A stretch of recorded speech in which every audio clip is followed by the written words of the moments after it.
Welcome to the official Bernando LaPallo Legacy Podcast. I'm your host, Erika Chamberlain, Bernando's oldest grandchild and manager for all aspects of Bernando's legacy. Bernando LaPallo enjoyed a long and healthy life, living free of any chronic diseases, until the day he died at the age of 114 in Tempe, Arizona on December 19, 2015.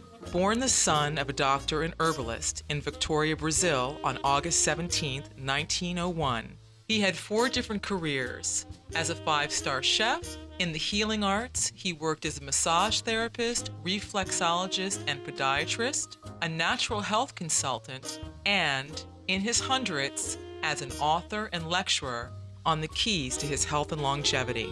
Bernando studied at La Sorbonne for the culinary arts in the 1920s, the Swedish Institute of Massage, and NYU in his 70s, the Robert Finance School of Hair and Makeup in his 80s, and as an herbologist well into his 90s.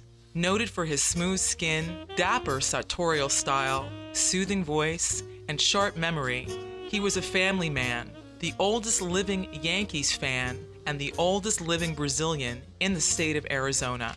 Sought out by people from around the globe, he touched thousands of lives through radio, TV, and personal appearances, inspiring both young and old to add more life to their years instead of just years to their life.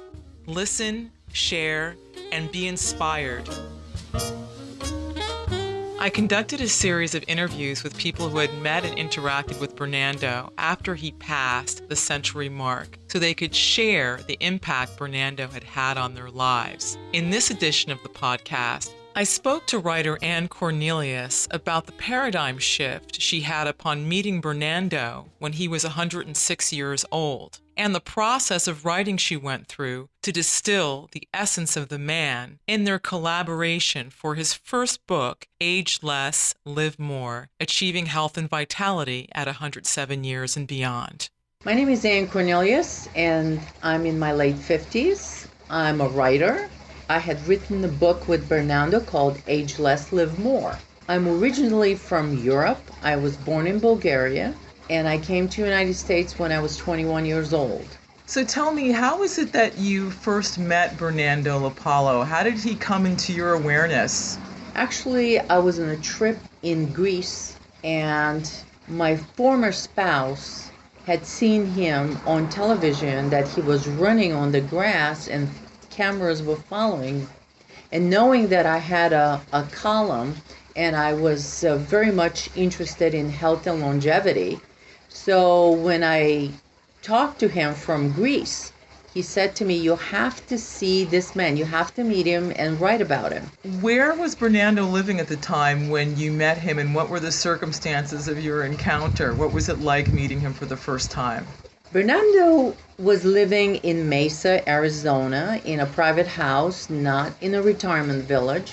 So we had the appointment, and when I rang the bell, I expected somebody coming to the door with a walker or a cane and a feeble older person. And that was the idea I had conjured up in my mind. And when he opened the door and stretched out his arm, and I saw this youthful man with a very straight back and his beautiful baritone voice greeting me and said hello and welcome, my mouth dropped open at that time with the shock of seeing this man who I pictured to be very old and feeble to be in such an incredible shape.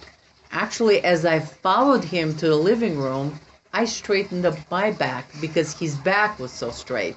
How old was Bernando at the time when you met him? He was 106 years old. Do you remember what the subject of your conversation was? Absolutely. I was there with a pencil and pad trying to interview him and find out his secrets of longevity, the things he did, and what his philosophy was all about. What struck me the most was that he received a phone call and he got distracted. But what I found absolutely remarkable is that where we stopped at a particular pivotal point of him explaining something and he just took off right where he had stopped. So his memory was absolutely impeccable. He was talking about his father's teachings and the things that he was doing on daily basis and his philosophy, how he never carried grudges, and the fact that he didn't have any animosity towards anyone in his life, and he just believed in God and believed in being a good person. What impact did Bernando have on you when you met him? He had a profound effect on me. As a matter of fact, I had a paradigm shift. And basically what that means that looking at the same thing and seeing something different. Until I met Bernando, I always believed that I did not want to live to the age of 90 or 100, because I always in my mind conjure up a person who is totally weak and waiting to expire somewhere in a nursing home in a wheelchair. And I just did not want to be in that position. When people ask me, do you want to live to 100? I said, are you crazy? Of course not. And since I met Bernando, my view changed. Not only that I would like to live up to the age of 100, but perhaps 120 and beyond. Because he made it possible for me to believe that not only that you can have a longer life, and live to age of 100 or beyond, but you could be healthy and have a quality of life. As he was saying, what is the point to have a long life if you're going to be in pain or if you're going to shake or not know where you are and who you're with? To have a long life and to be able to have a quality of life is what he was all about. One of the things, he was a big advocate of movement, not necessarily huge exercise, but moving your body. So every day he would walk 1 or 2 miles, and that was absolutely not negotiable for him. And as well as positive thinking, eating healthy. These were his components of longevity. So, Anne, you were mentioning that one of the things that was very prominent in Bernando's character was his defiance, because defiance is usually not a characteristic that we associate with persons that are over 100 years old. I absolutely admired Bernando's spunk. The fact that he knew what was best for him. And when I say defiant, that means that he knew what he wanted and when he wanted it. Therefore, nobody could have told him what to do. So when he was in a situation dealing with any kind of care, doctors, he would say, I know what's good for me and I know what I have to do and nobody could tell me otherwise. He would never allow somebody else to make decisions for him. He was very strong-willed, and that, in my opinion, and a lot of other people's opinion, that's what kept him alive for as long as it has. Because he was very proactive, he knew what to do and when to do it, and that inner knowing compelled him to have this long life. He always knew what was best for him. Whether we went out to a restaurant, he knew what to order, what to eat, what not to eat. He would never allow anybody else to make that decision for him.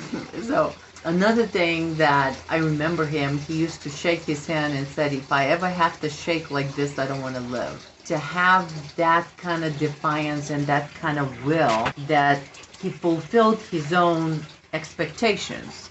So he lived a very healthy life to the very end. And that is something that we should need to aspire for. In talking with Anne, I wanted to know the process of the collaboration of the book that she and Bernando did together, Age Less, Live More. What had happened, the first time I had interviewed him, we became friends. And he knew that I had a column and I was writing and I had written other materials. So I would visit him regularly, would talk about different things, and I would get the superfood for him. and I would take him to different places. Then he approached me and he said, I have a feeling that you need to write this book. And everything fell through with the other writers, so I want you to write it. So we came to terms to write the books. And the way it was set up was with interviews. So I would go with my laptop and I would interview him, ask him about different things about his life, and I would write it. My basic premise of the book was to capture his essence, to become Bernando in a sense, and to be able to write it as though he was writing it himself. But actually, the book was based on number of interviews, hours and upon hours long, for months until we compiled all the material on his life story, something about his life and where he came from, his family, and that's where there's a lot of pictures in there as well about his family and also his philosophy in life and everything so-called secret, everything he believed in, and the things he did as well, the things he didn't do. So that was paramount. Of course, everyone knows Bernando. It's all about the fruits and the vegetables and garlic and honey and cinnamon, all these different things. What is a person going to take away from this book, just really in terms of getting into fruits and vegetables and what they can do for a person? Well, all the book basically was compiled based on the fruits, vegetables, and grains that he used in everyday's life and that he consumed, that he believed in. And when we went ahead and researched and also brought in all the benefits of the products that he was using and some recipes in there as well. So the person basically reading this book will take away not only who is the man behind the book, his life story, and there's some very interesting incidents there in life stories about his philosophy and his will and that defiance that we covered earlier, but also what he did and did not do on a daily basis, because no matter where we went, people wanted to know the secret of his life and his longevity. So we incorporated everything about that. What was his secret? What was his teachings? His way of thinking, a way of behaving. And as long as I have known him, I could say that he was extremely congruent with his philosophy. I have never seen him contradict anything that he believed in. So it was very authentic in every aspect of his life. When you say there's recipes in this book, what are you referring to? Well, there's certain ways that he prepared the vegetables and the fruits and when he ate them and how he combined them and all that. There's some recipes. So it's more like techniques or approach. Yes. It's not really recipes per se. Well, this by far is not a cookbook. Basically capturing the essence of a man and the reason why he was so healthy and the secret of his longevity. I learned so many things. As I had mentioned before, I was forever changed. So as I had written an article, he is my hero. He truly is my hero because, and I used to tell him all the time, he's paving a way for all these people to be able to experience long life, but mostly healthy long life. And that is the essence of his teaching, not just to live a long life and not know where you are and be sick and on medication halfway out, but to be healthy and fully functioning at that age. Once you started talking with him, you absolutely forgot how old he was. His mind was so sharp, his memory was so sharp, and he could talk about anything and everything because he was an avid reader. And that's why he's my hero. If you could read his books, you're going to be forever changed. All the things that we talked about and that he believed in, actually, they have been proven since then that they make a difference as far as aging is concerned. And everything that he has done nowadays, they're continue to discover that it works.